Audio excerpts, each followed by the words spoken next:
So yeah, we can talk afterwards if you have questions about this form of storytelling. This kind of verite shooting is a kind of seat of your pants shooting. Sometimes when to get that material, we located Shannon. We had heard about this first group of women, and we talked to the commanders first, and they, you always go to the top in the structure and ask them, could we interview the women? And we were given their names, and they agreed to participate. And so when we arrived, the first day we arrived in Arkansas to interview Shannon, she had left the services because her mother was ill. So she had come back and was now a veteran. So she said, I'm whatever you say, I'm not going to talk about combat. I'm not going to talk about what I did in Iraq. I'm not going to talk about it. We were like, okay, that's fine. We will just want to kind of get to know you and follow you. And that afternoon, she said, do you want to go hunting? Because this is something that they do in that part of the U.S. And we said, sure. So we had, we could follow her hunting, and then she just sat down in the woods, and it all came out. And so it's, some of that involves luck and kind of a lot of time investment in terms of getting subjects who like that, where you actually get something that feels very real. And it's sometimes really difficult to get that kind of authentic moment with someone. But it is also expensive to shoot in that way unless you are shooting in a very light crew, like with an iPhone or something very small, because with these kind of big productions, this is why we had to go to funders and have fairly large budget, and also to license the footage. If you want to use archival footage, particularly from American or European sources, it's a lot of money per minute, which is something that we learned until WikiLeaks kind of came of age. At the time we were editing, and they were posting videos that we could then use for free and pull down. So someone had a question?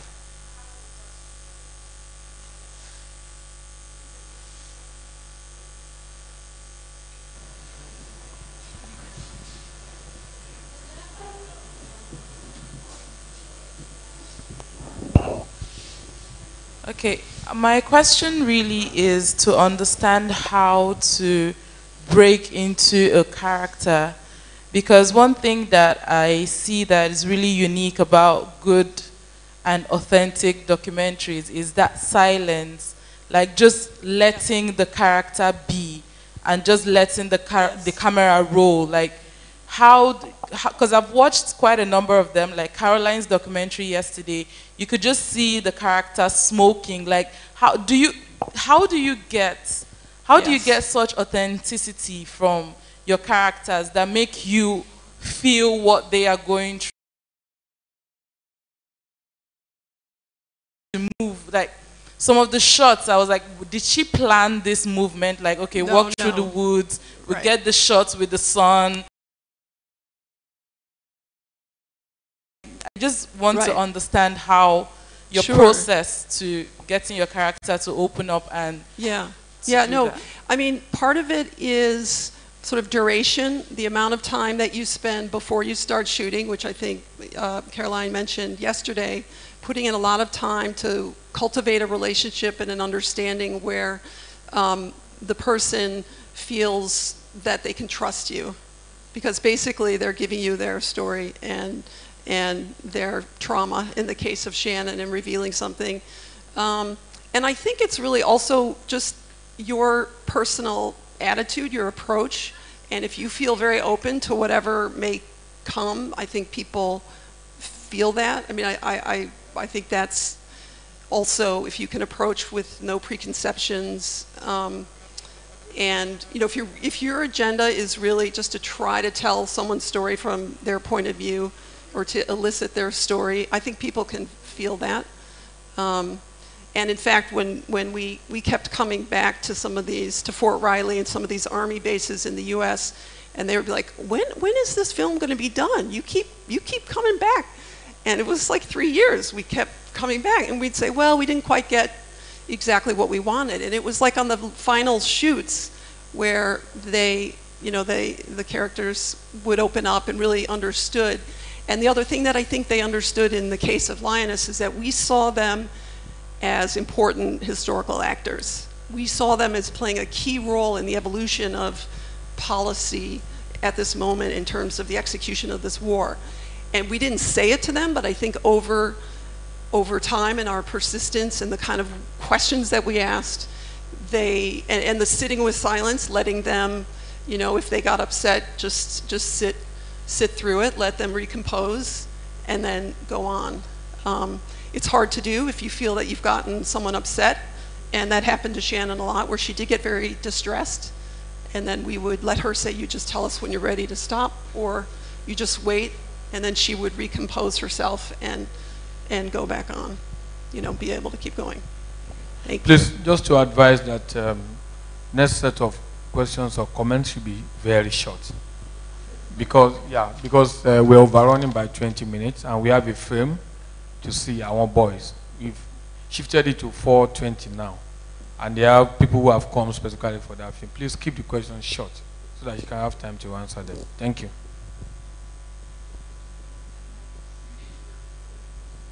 Thank you. I've got a question. Sure. If I could take you back to where you first started. I actually made a note of what you said about conforming to conventions as a result of pressure from funders. Yes. I mean, it's great that you have funders. I wish we had funders Yes. in Nigeria. To have to conform to. Yes.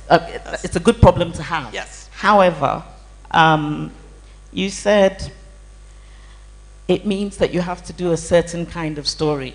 So are we talking about the style or the content? Because if you're talking about the content, then that would equate to being like a mouthpiece or doing propaganda. It's the style. It's the style. It's more, bringing in a rough cut and the funders having certain expectations. Can you develop the arc, feels like the third act. We need to feel that transformation a little bit more of your character. Or even in the fundraising stage, the proposals have, who are your characters going to be? What is their arc going to be?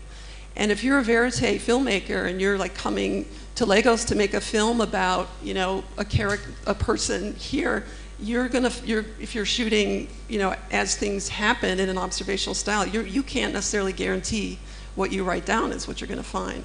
So it sort of sometimes feels like it puts the cart before the horse. Thank you. Thank you all for being here.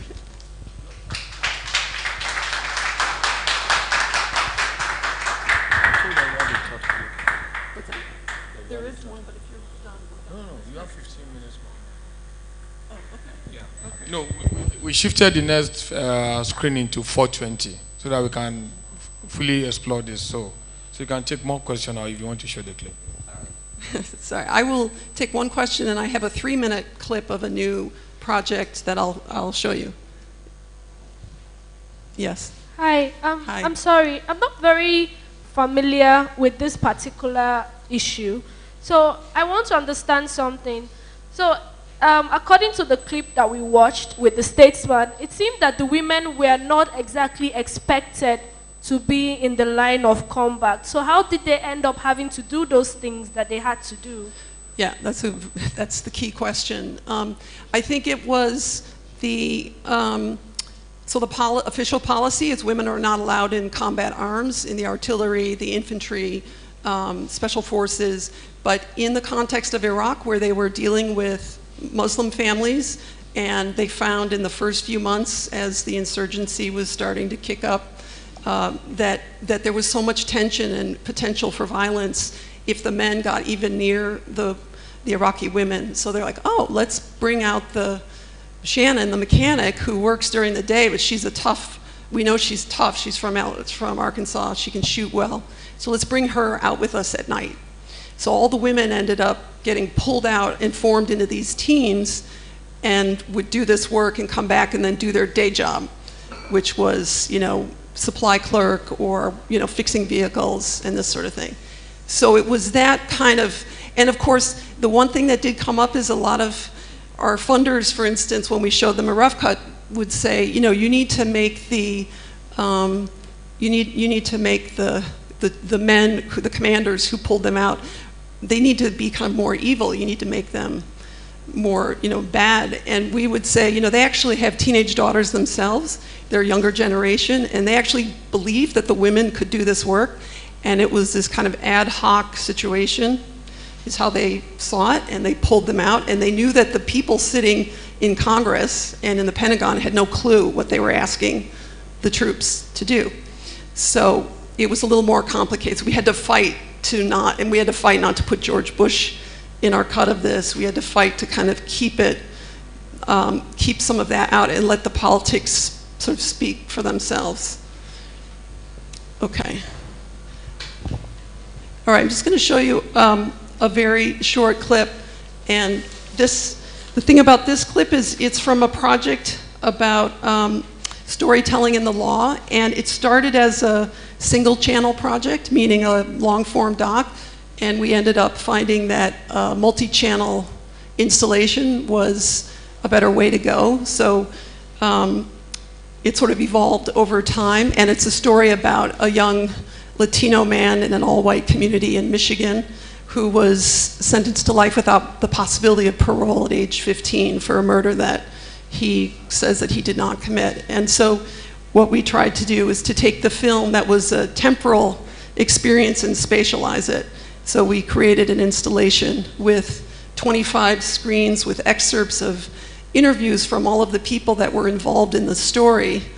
And so it was like, there'll be a picture here, but against one wall and over here. And then we have headphones, so individually you can move through it and move to whichever part of the story fragment that you want. And the point is, in the end, that the stories conflict and they don't fully add up. So we're sort of playing with the idea of stories and the fragmentation of stories. You can play the clip. Thank you.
Yes. Sorry. Okay, it would be unfair you leave without telling us how you achieved that shot. We really want to know. The one where the cameras were arranged, I don't know, was it, okay, TVs were arranged and all that. How was it achieved? Yeah, and then why did you use that method? Just to clarify, and I should have made it clearer, that the demo, this is a demo that we're sending around to galleries and museums, and so we shot everything full screen, as you see, but this is really meant to get people intrigued, to say, oh, I want to bring this installation to the gallery. So that's why we shot, we had a work in progress show, which we filmed, so that you get a sense of how it works in the space. And we intercut it with these interviews, so this is how you will experience if you're standing in front of the screen with headphones on. You will sort of experience it full screen. But it's an installation, and this is, we just intercut it to kind of give you a sense of the depth of the story and the sort of interviews. I don't know if that's clear.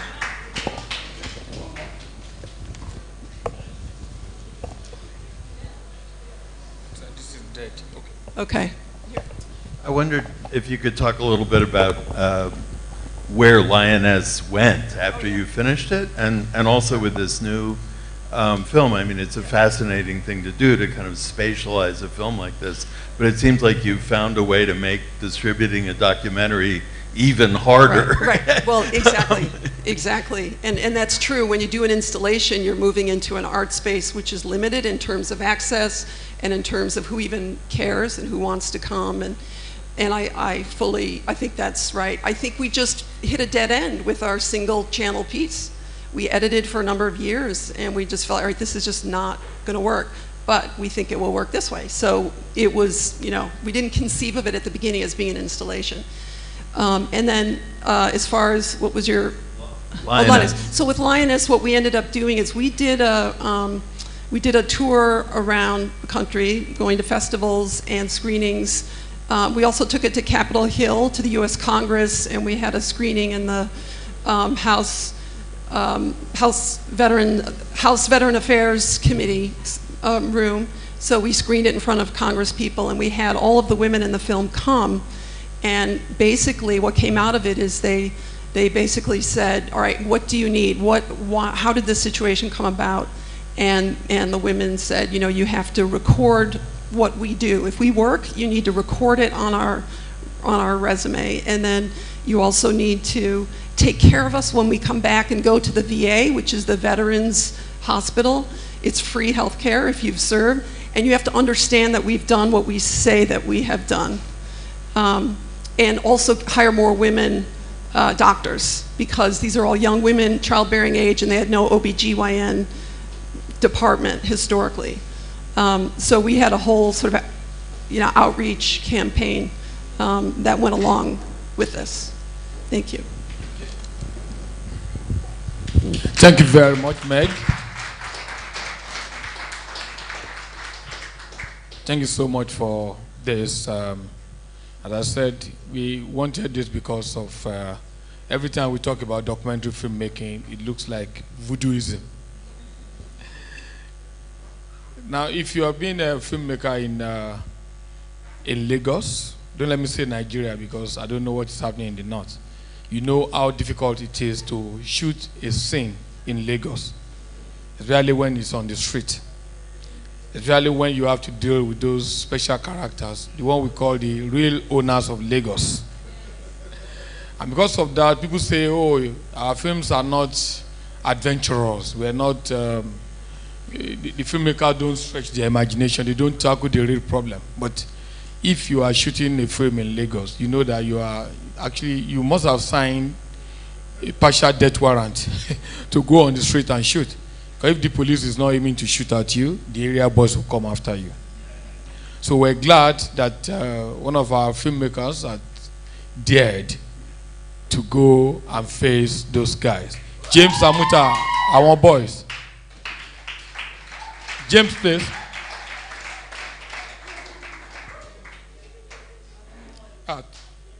No, Tolu. It's Tolu, please. Sorry. Tolu, please. My mistake.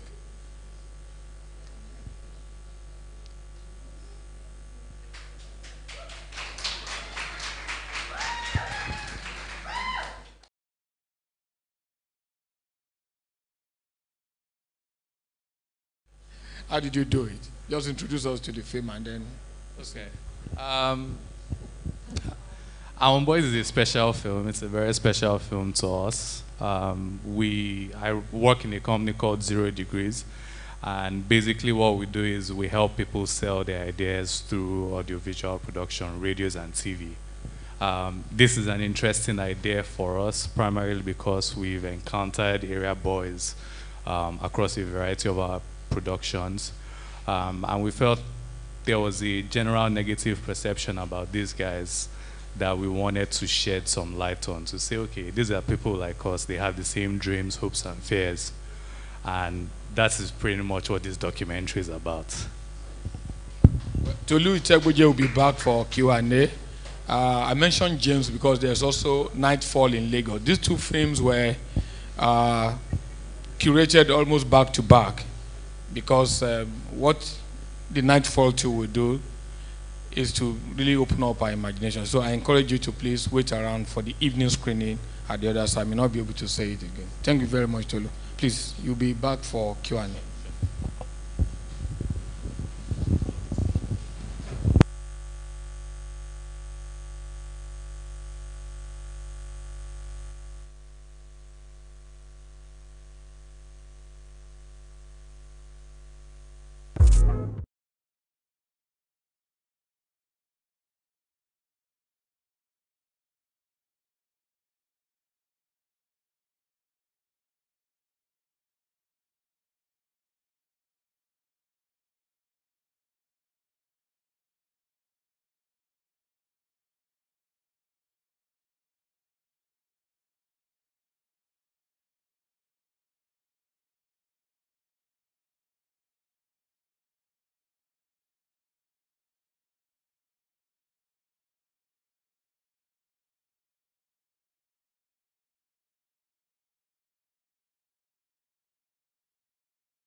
Microphone, please.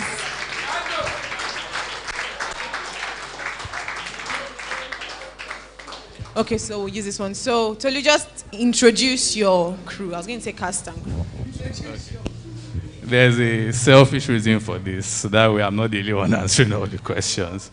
But from my right, this is our great cinematographer, Bishop.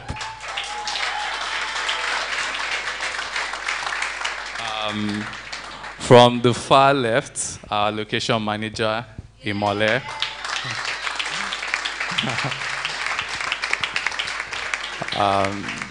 Beside Imole, one of our transportation supervisors at work, Mr. Taiwo. And then I would introduce the whole 0 Degrees team. Michael Udena, also known as Makai Mix, is one of our sound engineers. Toyosi, she's an associate producer. Adiola is an associate producer. Diana is a production executive. Then there are 2 people with us today.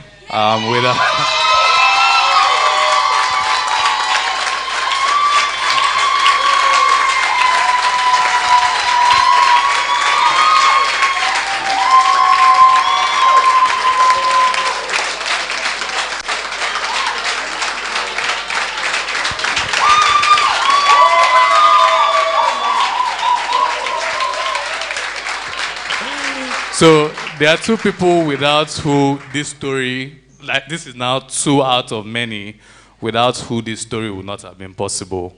We couldn't have everybody here, but I would just like to introduce Volume and Yobo.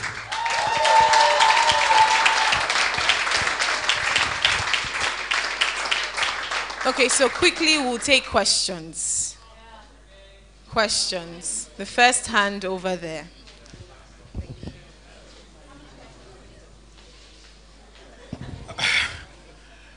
Well, I don't have a question. I just need to, my God, I think this is the best cinematic piece I've seen in my entire life.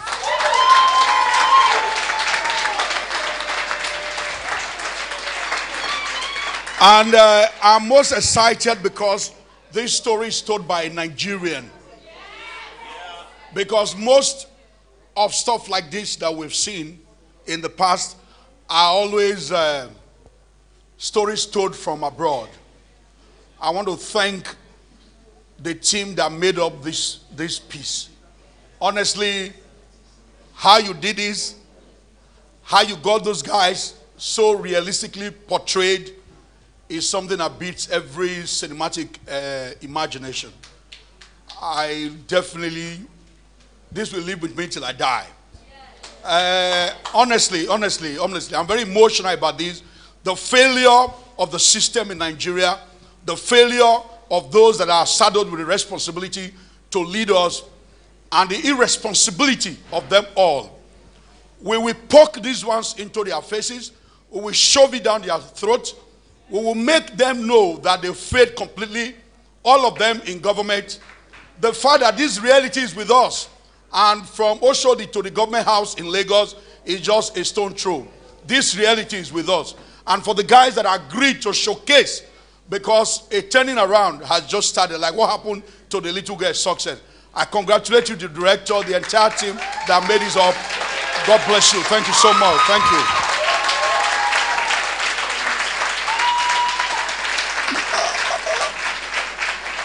My name is Lancelot Imasuen. Thank you very much.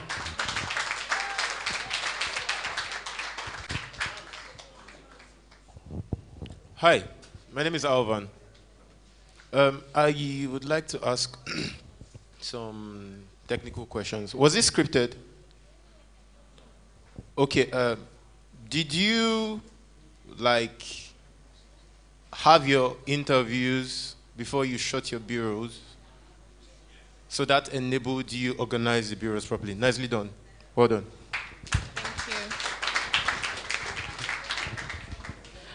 Wow, guys, this is brilliant. I'm still processing it, but I just have a little concern. There was a shot that was used, and a weed was on an iPhone.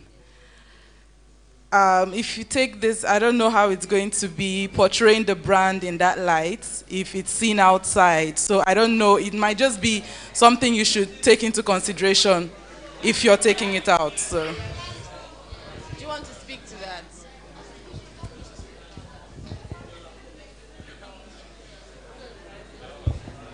Okay. In terms of that particular portrayal, it's not okay, yes, let's put this brand in bad light. I think it's in the course of filming these things, there are some things that are incidental, and that is one of those. So it's fair game, pretty much. Okay. So next question. I really just want to say thank you for this documentary. I think one thing I really appreciate was how you took such a heavy topic and you were able to really reel all of us in from the get-go. Once it was played, we followed it all through. I literally had to sit on my back because, like, I'm not very tall, so heads were, you know. But yeah, this is really amazing. And to you guys, thank you for sharing your story with us, because it took people that we usually see, because I know, like, working and then having to go home all the way to First Act from, have to pass Oshodi, you're holding your bag and you're doing all that. Sometimes not because, like, anybody's really saying anything to you, but you've heard so much that you don't even want to come in contact with these people. But then you took this story and you just humanized them. You made us realize that they didn't choose to be there, and this is just brilliant. Thank you very much. Thank you.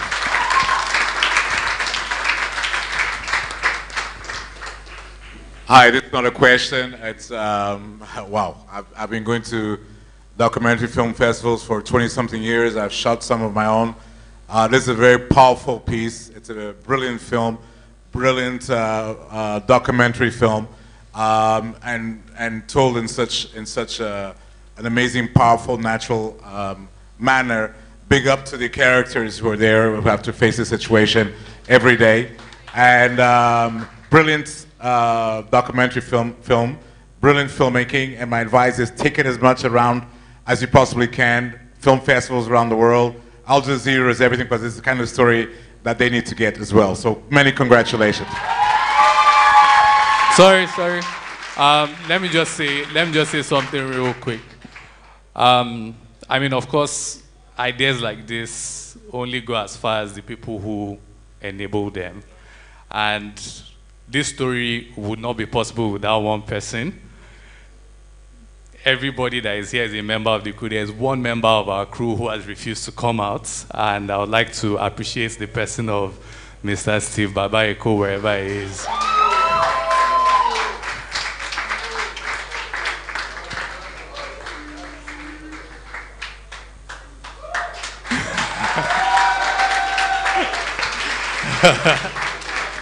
So Steve clearly was trying to run away. When we first came up with this idea, Steve, our boss, was the very first person I approached about it. And from the jump, he believed in it, he bought into it.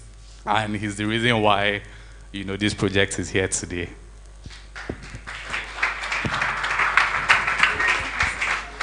So we'll do 3 more questions / comments. So once you do that one, then we'll go to the back, because people have been raising their hands. So please, next person. I must say thank you for this story. Actually, when the screening was going on, I was fighting back the tears. In fact, at a point, I was crying. And I'm still trying not to cry. That's because the story had a human angle. I mean, these are people. They are people. They are one of us. We are all Nigerians. And I think the essence of stories is to be able to reach to the human soul, to the human person, to the audience. And you achieved that a great deal. Thank you. And it has opened up a new vista for me, because I see myself doing stories in that light. Thank you. And I also want to ask, I mean, there's 1,000,001 stories to tell. Why did you choose to look at this kind of story? Thank you. So like I said, at 0 Degrees, 0 Degrees is an audiovisual content production company. We primarily sell ideas through radio, TV. In the course of our work, we get to shoot some stuff, you know, in outside locations. And of course, one of the things you would always have to deal with is area boys. And in our interactions, you know, from working with these guys, we realize that a lot of the perceptions about them are typically negative. People say they're a nuisance, you know, they're a menace, all of those things. Our experience has never really been that. In interacting with these guys, we've seen that there is more to them than meets the eye. You know, there are people like us with dreams, hopes, fears, you know, same thing. And for a while, we've really wanted to tell that story. Hi. And sorry, just one thing, it's because of people like you that we tell these stories. That's actually like, you know, that comments that you gave is really the reason why we do this, you know, the chance that we can inspire other people to go outside and tell their own stories. So thank you. All right. Good afternoon. Muiwa is my name. Hi, thank you. Muiwa. Yeah, thank you so much for that wonderful piece. Okay, my question is this: how long does it take for you to come up with this kind of piece? That's one. Secondly, how did you get them to talk to you? Was there some kind of incentives? Because a whole lot of people, when we go out like that, they tell us, we don't want to appear in your camera because we know you will take it out there. When they pay you money, you people don't come back to us and all of that kind of thing. So how were you able to get them to talk, and how long does it take to film this? Thank you. Okay. Sure. I will answer the second question first. And so it's two things. First of all, I think it starts with the intention, right? And one of the very first things that we're clear with, we spent some time with these guys, and we're very clear about our intention. Our intention was to tell their story in the best possible way, to humanize them as much as possible. And I think the moment they understood that, a lot of it was like, you know, smooth sailing from there. There are also two of our collaborators I think really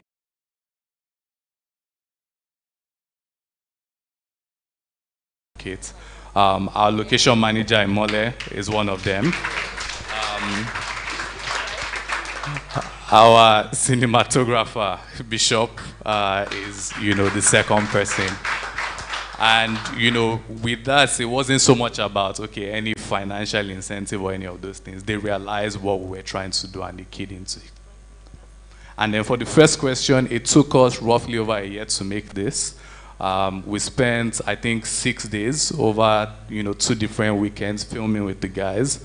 And then we spent the rest of the year in post, you know, trying to get this, you know, to the point where it is.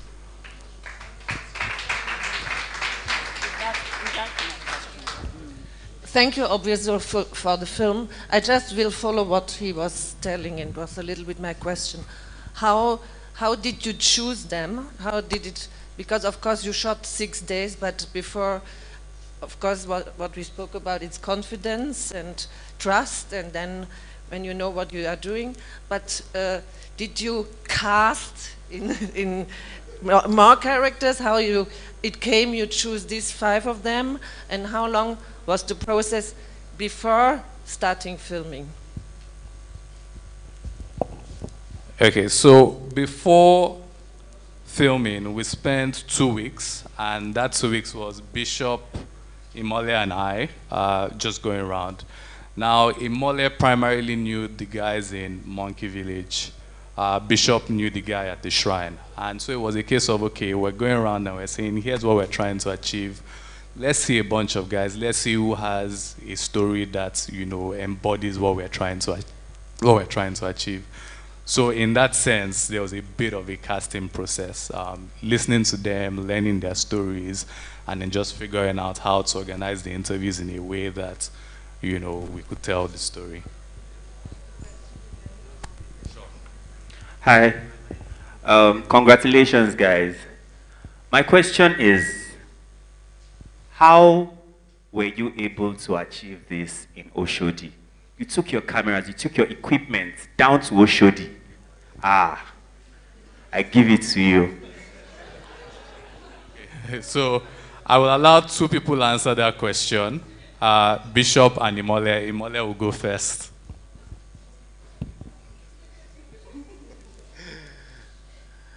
Thank you, everyone. Well, doing it at Oshodi, I've been filming in Oshodi for the past 6 years. I know almost everybody there. Apparently, Toyosi here will always call me area boy. Something like 2 days ago, I said something here on the podium that, see, talking to area, nobody is an area boy, everybody is an area boy. So far you go past a street and you are staying in one area, you're an area boy. What they just need is your OT, how you talk to them. Everybody deserves respect. Once you respect them, they respect you back. Thank you.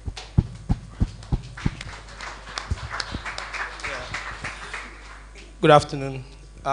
Just to throw more light on what you said about respect, is I've been shooting in the ghettos for a long time, and apparently the street is actually one of my major inspirations. So I have clients that when they want to do stuff like this, I'm like the go man to call, and so I'm kind of experienced in shooting in slums, ghettos, and crisis situations and stuff. So when Tolu told me about this and said we're going to shoot in Oshodi, and one thing I know for sure is you have to make them accept you. You have to belong. Like when they were smoking, you have to smoke with them. You have to, apart from the interviews, when it's time to start getting B-rolls, that's when you understand that these things are not easy. So they must accept you. They must see you as your brother. They when we went to Zanga at first, I had to make friends with them. They have to be my friends. So when directors say go take that shot, and they are not in the mood, you need to find a way to get them in the mood. And if you don't, they don't accept you, if you are not, friends with them, you can't get that. So basically, you just have to let them accept you and be part of them. Okay, we'll take one last question now, and then we'll hear from them since they are here. But we'll take one last question now. That was it, fantastic. So before we leave, would you like to say a word to us? Since you are here, please put your hands together for them.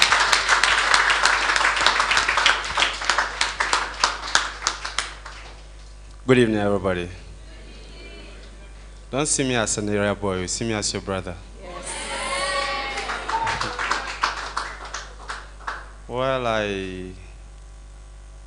I never thought it would be like this. Yes. But I think I'm short of words. Yeah.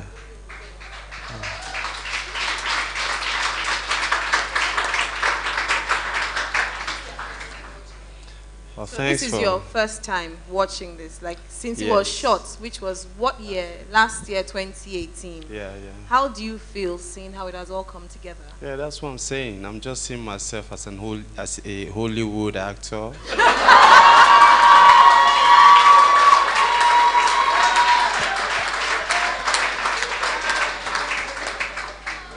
I'm short of words.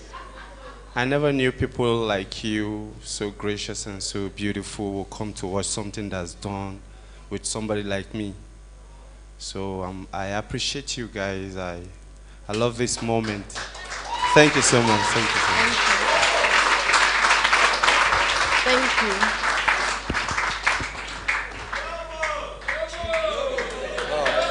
you. Boss, hello. Good evening, everybody. I goes by the name Yobonati. That's my street name. But my real name is Jerome Roland. And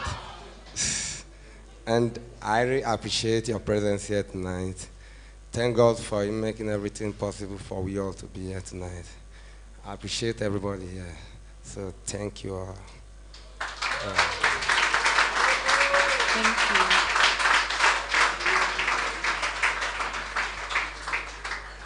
Thank you very much. Thank you. You done? One second. Okay. One last comment. Okay, please, I would like to say something about this guy, Volume, as well. The first time I met him was in 2008. Then I used to be in Ife, and as the president of Dramatic Art Department, great. So the social director, which is my close friend Dove, we wanted to do a show in school then, and we paid Durella. Then, you know, Ife is a kind of crazy school that if you don't give them more, even for the show, for Durella's show, it was 100 naira for gate takings. So they were like, we don't have any supporting artists. And I'm a very close friend of these guys. I always go to Monkey Village, we see, we play, you know, and every other thing like that. So I was like, Volume. I came back to Lagos like, Volume, wala deo. Won't do show for Ife, and we no get artists. You say, me, I be artist. And same thing with Yobo, they packed themselves, Ama, everybody, and we rented the bus. That was our first encounter doing anything together. Because everybody always see them as street urchins, but I've been with them, we've talked, I've seen him paint. His paintings are so lovely. And that is one thing that got me fascinated to him. Like, if you could call this guy a miscreant, street urchin, and he's painting like this, I think I need to be a friend of this guy. So we rented a bus and we took them to Ife. That very night, I was so tense. My friend Dove was so tense. We don't know what we could do. They said, guys, calm down. We go push show. As in, with Ochman, him, Cannabis, they were about 10. They were like, calm down, we'll put show. So, I mean, on getting to the stage, Durella that was supposed to come and perform, he's drunk. He's so high. This guy came to the stage, and, you know, we have one trait in Ife. Before an artist comes, they will say, Dobale. These were the only guys that came to Ife that did not Dobale. Even Lagbaja came and Dobale. But when they came in, you know, with the swag, with everything, everybody was just carried away. And that night was so amazing. Even the audience do not want to see Durella again. And that's, as every time, that made us get closer. And ever since 2008, they have been like my run-to guys. Like, if anything wants to happen on the streets, they're the first person, like, guy, I won't go this place. Who you know there? They are so amazing. And I would also like to appreciate them again this night. Thank you very much.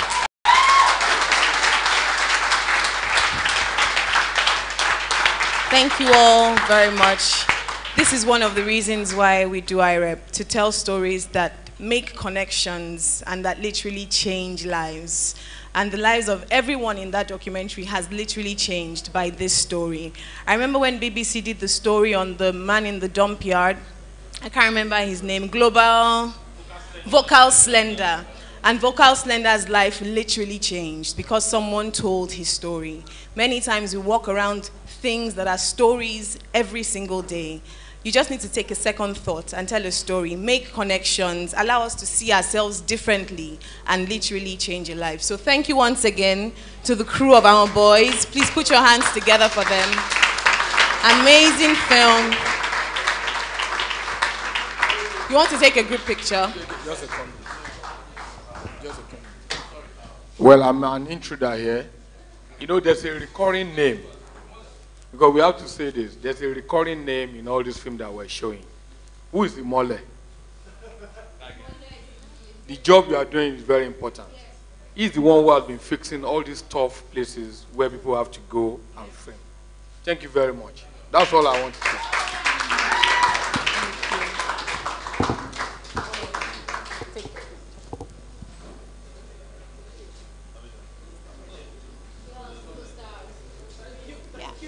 Thank you. And you're not just a Hollywood celebrity, you're a global celebrity. Global celebrity. Thank you so much. So this evening, we still have, according to the schedule, okay, I'll let them settle down.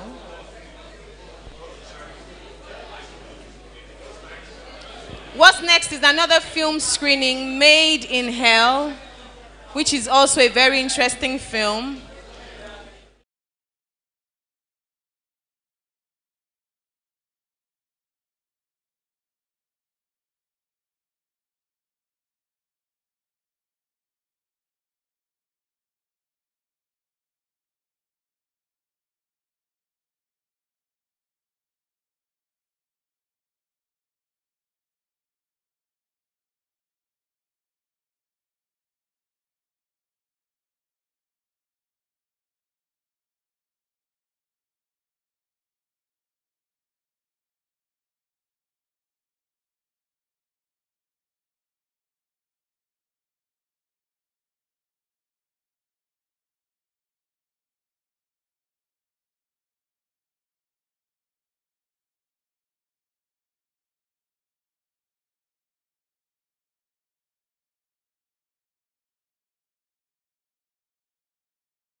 Film screening. Thank you.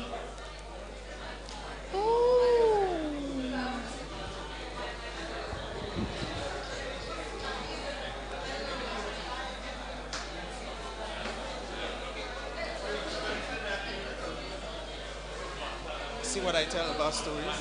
This is the point.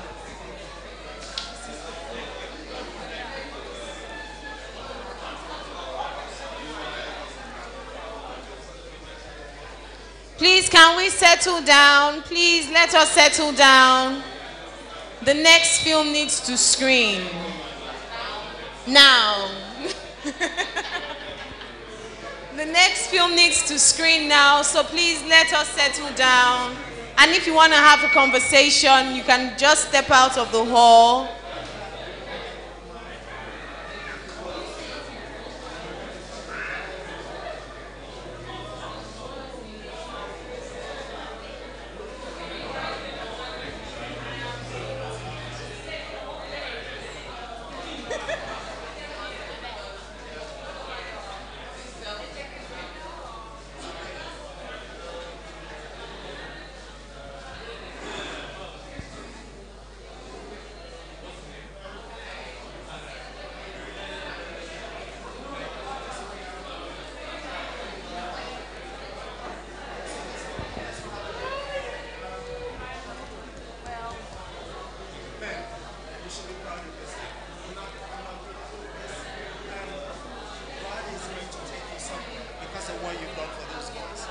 I hope you take them with you when you start flying. Exactly. I'm going to try to get you guys to go to the Toronto Film Festival.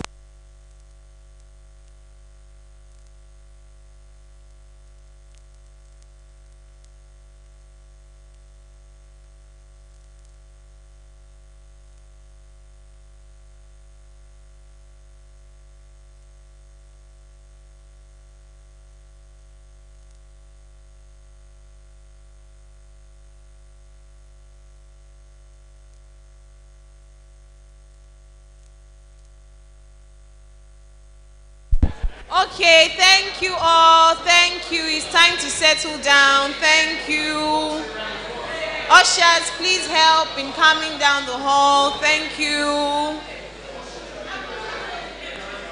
Made in Hell about to begin. Director Tolu, thank you. You can begin to leave.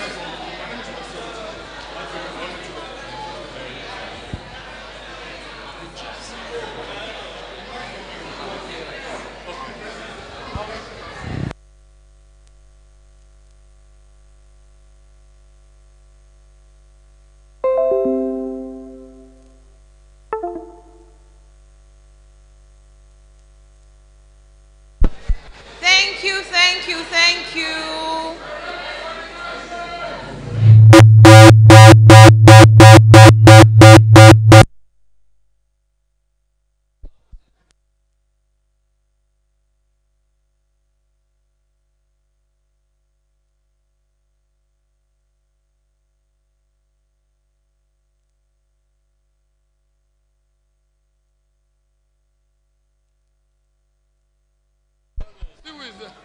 Thank you all. Ẹ ṣé o. We're ready for the next film, please. Can we settle down or settle outside? I'm inspired by that film, yo. We're ready for the next screening. Please, let's come in so that the film can go on. Made in L. We're ready for Made in L.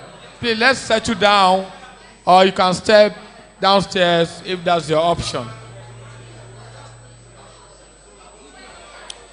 Ushers, can you clear the place, please? Can you clear the lobby?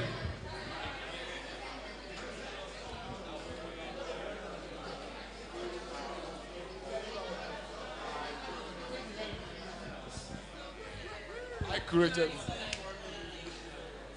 Let's settle down for Made in L. Let's settle down for another beautiful film, Made in Hell. Saudi Arabia and Kenya. Let's settle down, please. Ushers, can you clear the passage, please? Oh. Let's clear the passage, please.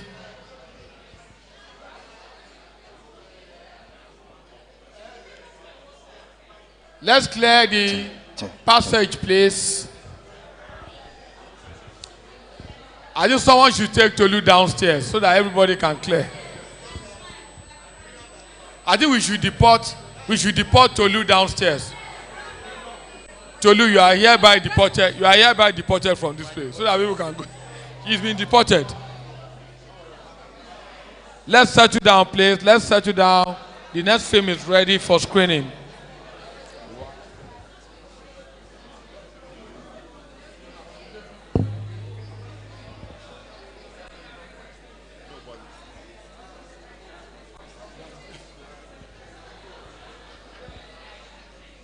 Please, we're ready for the next film, but we need to clear the passage here so that we can screen. Tolu has been deported downstairs. In fact, the two Tolus have been deported downstairs. Even Tolu Ajayi too, you are deported.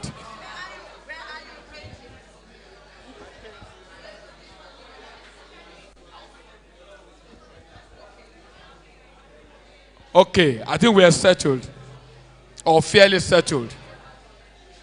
We are fairly settled now, so we can do our screening. Hello? Can we settle down in the room so that we can screen, please? Hello, somebody? Hello, somebody?